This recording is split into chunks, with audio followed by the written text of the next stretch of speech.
Welcome to Interior Design's YouTube channel. Selecting the right tables for study rooms is a crucial aspect of creating an environment conducive to learning and productivity.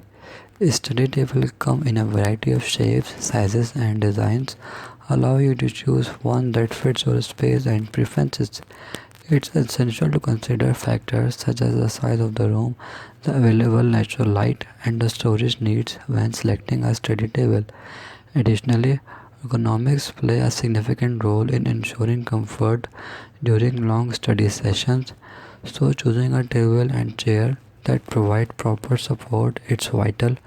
The choice of materials, whether it's solid wood, metal, or composite materials, can influence the aesthetics and durability of the study table.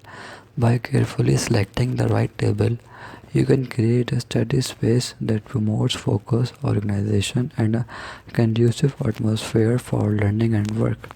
Moreover, study tables often come to the various features such as built-in storage, drawers, or shelves, which help keep study materials and supplies organized.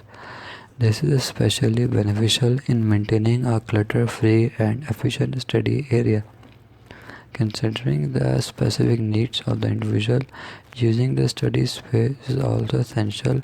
Some might prefer a suspicious, minimalist design, while others may require extra space for a computer component or artistic endeavors. Customizing the table to cater to the user's need is a great way to enhance the functionality of the study room. In summary, the choice of the study tables goes beyond aesthetics. It's about creating an environment that promotes focus, productivity, and organization, making it an essential element of any study room. Thanks for watching. Must watch, subscribe, and like Interior Design channel.